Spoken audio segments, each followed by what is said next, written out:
Hi and welcome to another GC Mysteries video, where this time we are delving deep into the disappearance case of Martin Allen. This is the case of Martin Allen.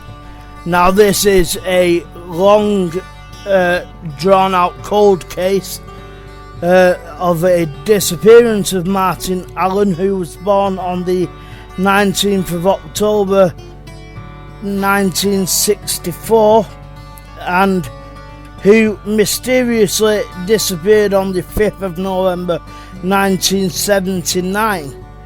Now, out of extensive searches by police, family members, friends of the time, no trace of Martin has ever been found.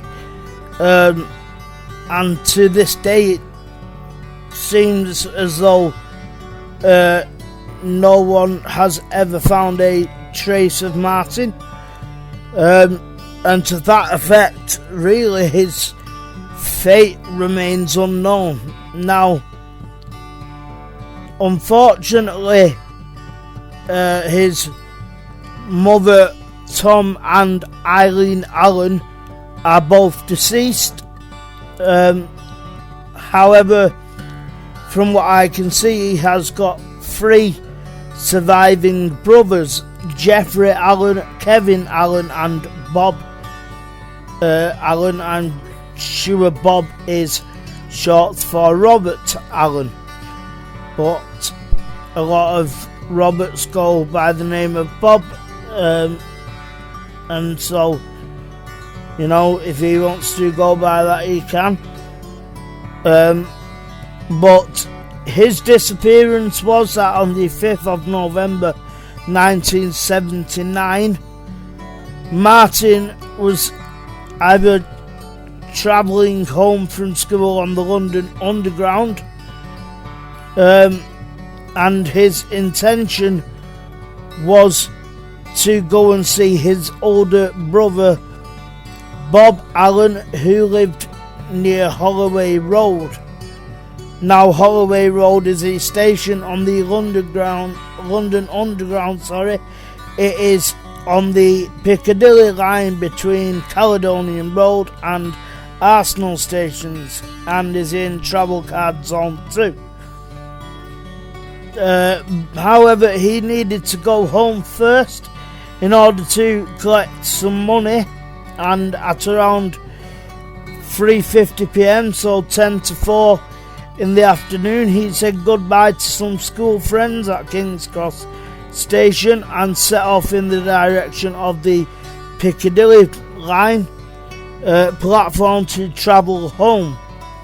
Initial reports state that this was the last confirmed sighting of Martin Allen. However, later reports state that Martin came home around 5 p.m, as witnessed by his brother Kevin, but went straight out again.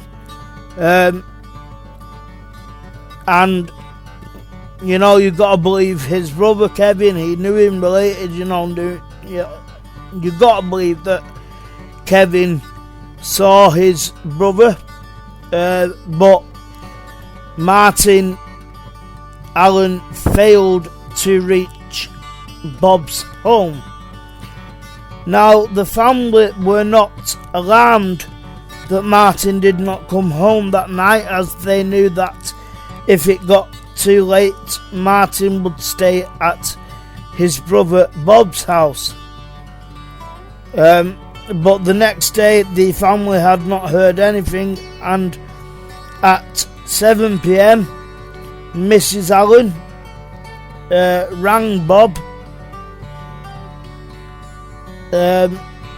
obviously getting no joy there, and then Martin's parents phoned Martin's best friend Robert, who told them Martin had not been at school.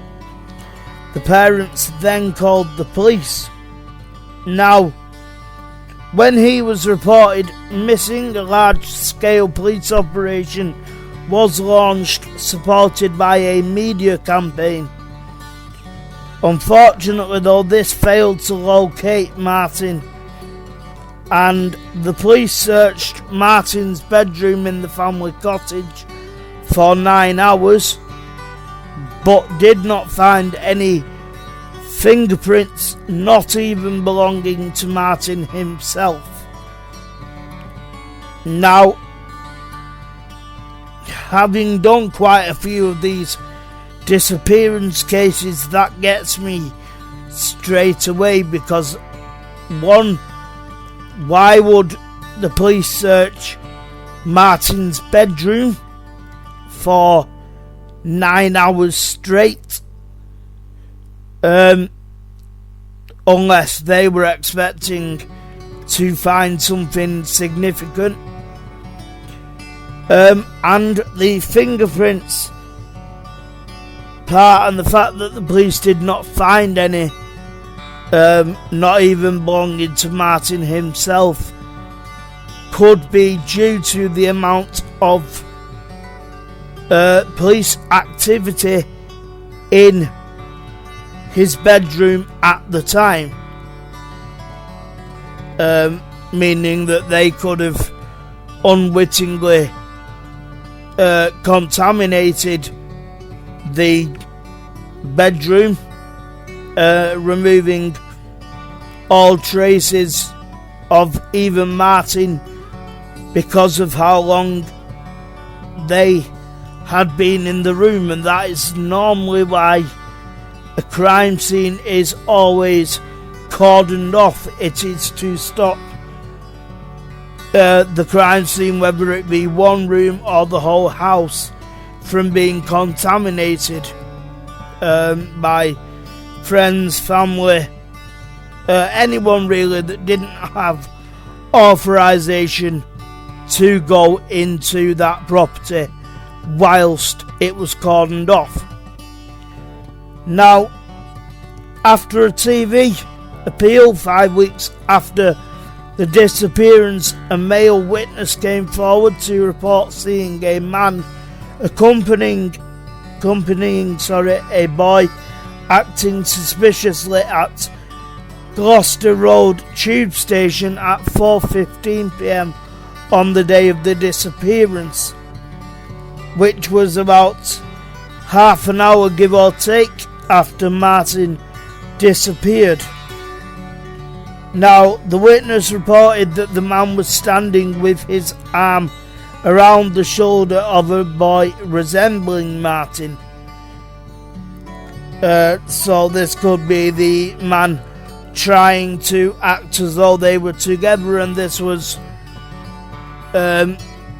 genuine activity, basically to deflect suspicion away from himself. But this witness said that the boy appeared distressed and that both parties appeared to be nervous as they got onto a tube train. Now, what is worrying here is the witness saw the man prod the boy in the back and overheard him tell the boy not to try to run when the pair left the train at Earl's Court Station. Now, the witness described the man as 6 feet tall, in his 30s, well built, with very blonde hair and a moustache, and was wearing a denim jacket and trousers. Now, in this video you will see artist impressions. Of course, we haven't got images of that. You know, in the 70s, CCTV really didn't exist publicly, and so we don't have anything other than artists' impressions. Now, the investigation to find the identity of the man was described at the time as London's biggest ever house-to-house search. It included a visit to every property in Earl's Court, the publication of an artist's impression, possibly one of the artist's impressions that is included in this video, and the wide circulation of identikit pictures of the man. Now, investigators eliminated 200 possible suspects. They spoke to 50,000 people and collected 600 statements during the inquiry. Now, off the back of that, the identity of the man was never discovered.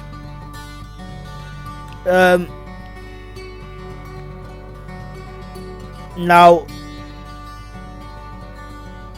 could he have changed his appearance in between the witness coming forward and the man, the description of the man being given have been changed? Of course it could. He could have had a shave, he could have, really got rid of the moustache, or changed his clothes, and he could have made him look completely different to the man that they had a description of. Now, Alan's brother Jeffrey alleged that in the early stages of the police investigation, the detective responsible for the original 1979 investigation had told the Allen family that there were high-up people involved and that they should stop talking and not take it further because someone will get hurt. Now, this shouts out to me, did this detective know more than he was letting on? Was he aware of who had Martin? It's not something that you expect a detective, especially a lead detective, to say. Nor is it something you want to hear a lead detective say.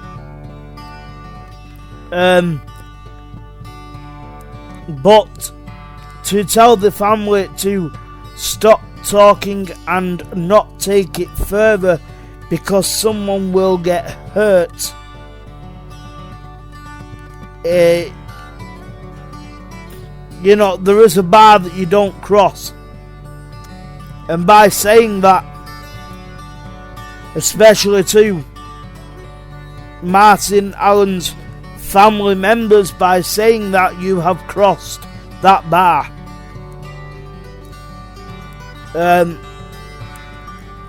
So it begs the question, did that police officer know more than he was letting on?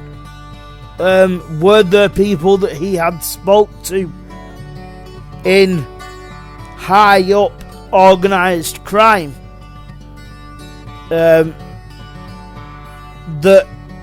had warned him to take this investigation in another direction from the direction that it was going in?